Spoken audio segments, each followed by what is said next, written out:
You guys notice I got a kilt on again? If you guys know anything about this show, this is my second time wearing a kilt. I told the story while I was wearing a kilt, but now it's a thing now. I'm like, hey, this is my thing, right? And it's, last time we were outside and it was a little drafty. Not as drafty today, we're inside, but, So let's go. We got another speaker coming up, another guest, Tone Oliver. He's from, was that you, Tone? Where you at, Tone? Don't be hiding, man. Come on. He's from my hometown, from LA. He lives here right now. He's a storyteller, has a family. I'm just going to leave it up there, right there. You ready? Come do your thing, son. Come do your thing.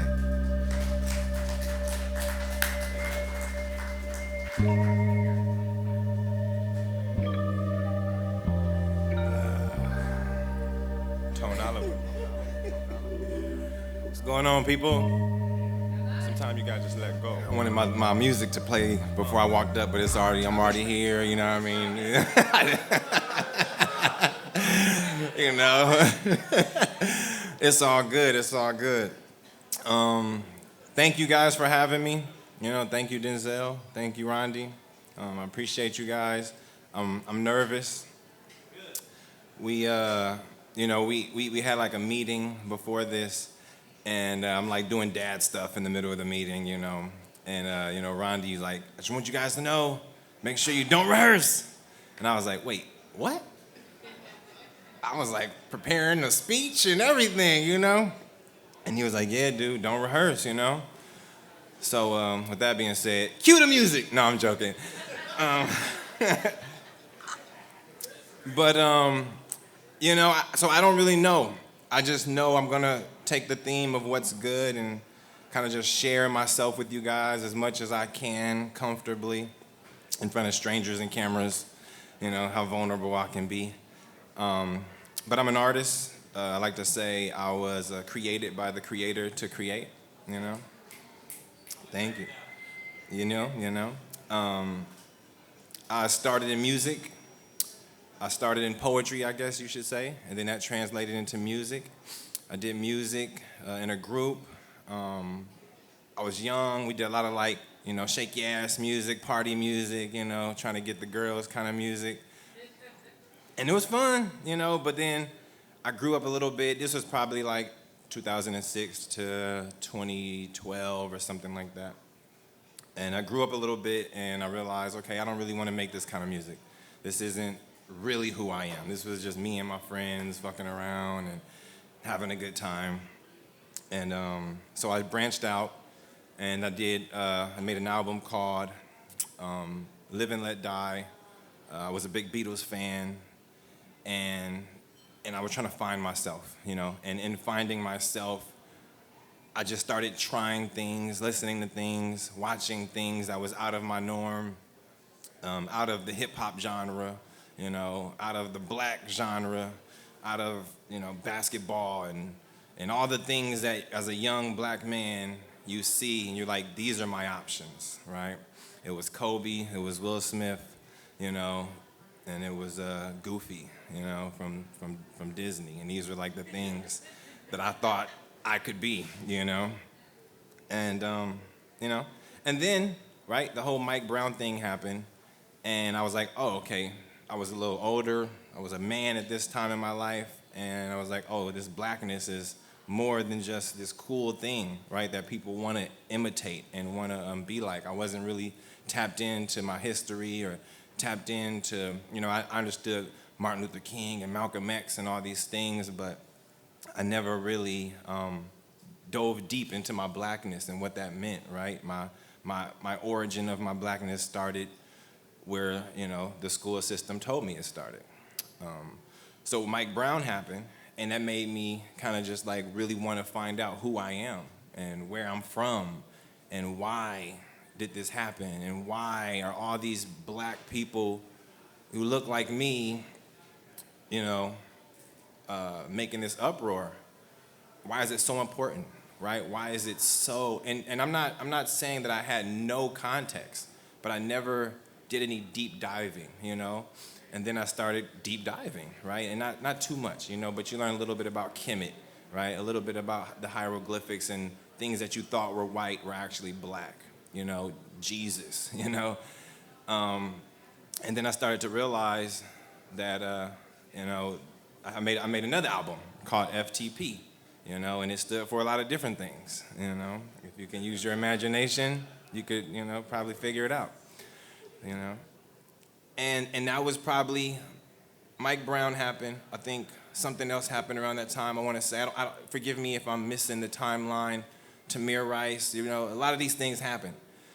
And I found myself in a depression where I didn't want to leave the house. I was so hurt. I was so in pain by the cell phone videos of people who look like me, Trayvon Martin, people who look like me being killed, and then the justice system saying we don't care, and then everybody who's older than me saying this ain't new.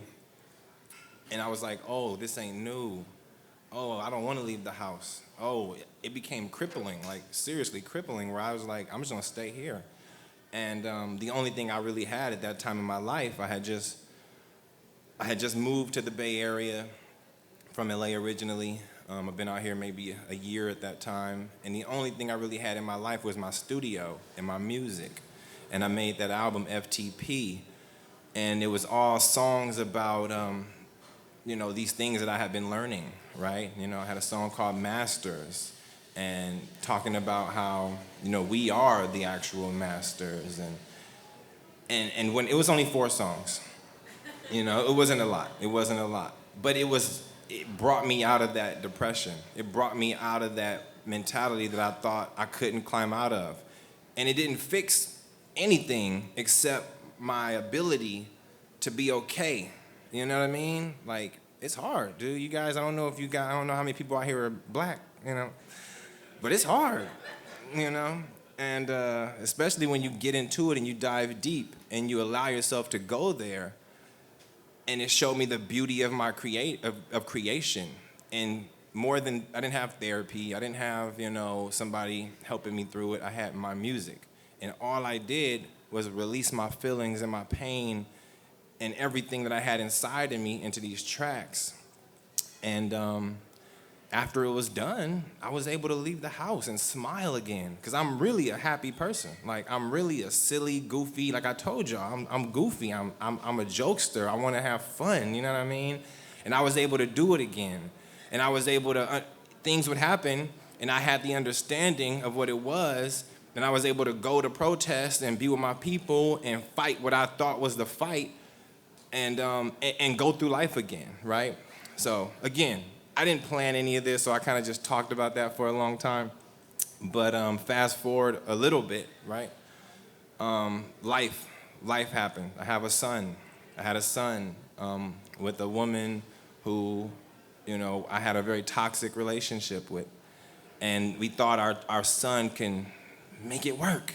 We got a baby, and now it's gonna work. We got a kid, and we got a family, and we're not gonna do to our kid what happened to us, which was our parents separated when we was 2.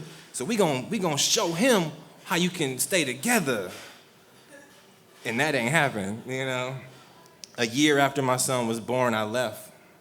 I left in secrecy. I was like, oh, I gotta get the out of here. I called my homie. I was like, yo, that situation still situating? All right, I'm out. And then, after I left, I left my family. I left my son's mother. I didn't leave the Bay. I'm from LA. I stayed in the Bay because I have to stay with my son, and I'm very attached to my children. But I started doing this self-love journey. I created this thing called the Own Your Life Challenge. I just made it up. And it was like a 90-day challenge where I looked at all the things and all the ways that I was getting in my own way, right? Every little thing about me that I was doing to get in my own way. And then I wrote that list down. And then I wrote another list down of all the adverse things, right? Okay, what's the opposite of that, right? If this is what's getting in the way, what's going to help me be more my best self? And for 90 days, I would wake up, I would meditate, I would drink water, I would exercise, I would read, I would work out, You know what I mean? I'll put an hour of business development in. You know what I mean? I was eating healthy. I was all vegan, no sugar, no alcohol, no weed, no sex. Well, I did have sex, but I told myself, forgive yourself. Forgive yourself. Wake up the next day and try again. And I learned that I'm addicted to sex. You know, I learned that in that journey. And sugar. And that happened, you know. And then, I did about 50 days, really strong. And then, thank you. Yeah, it was life-changing. It was life-changing, man, you know. And the second half of it wasn't as strong, but I was still very forgiving. Doing it, 90 days came, and a lot of those things I still do to this day. I still implement, the vegan lifestyle. I'm not perfect there. I'm not perfect in anything that I do, but I still implement a lot of what happened in the Own Your Life Challenge into what I do today, I think I have a little bit of time left, and I'm just gonna jump ahead a little bit more. Oh, never mind. Yeah. Okay, I'll jump ahead a little bit more. I think they're giving me signals. And real quick, before pandemic, I'll try to make this story short.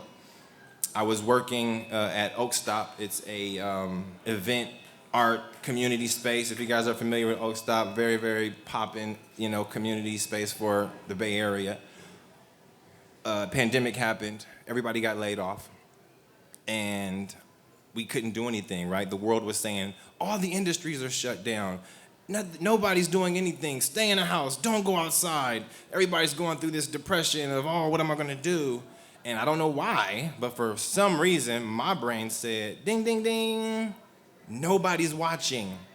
Do what the fuck you want. They're not watching. So I started creating. I made a web series called Rona Roomies. 4 episodes. Again, 4 is a number for me, I guess. Somebody hit me up and saying, I love what you're doing. I got this camera equipment. Come get it from my house. I went and picked it up right then and there. I was like, yep.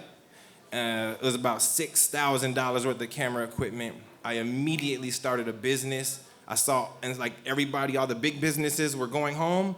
All the little people, all the small guys were saying, what can I do to stay relevant in my community? How can I continue to be of service to my people? And I was like, boom, I'm gonna help all them. Everybody who's doing something, boom, I'm gonna help you. You know what I mean? And for the past year and a half now, I've been running a video production company called Tone Oliver Productions. And I've grown a really dope portfolio, been a part of being a service in my community to a bunch of different businesses, a bunch of black entrepreneurs. And I'm back at Oak Stop now that the pandemic is over. We back open, we back popping, so come fuck with us. And I'm trying to manage these 2 things, guys. It's hard, you know what I mean? It's hard, but I'm trying, and I ain't gonna stop, So that's my time. I love y'all. This what y'all got out of me. Thank you.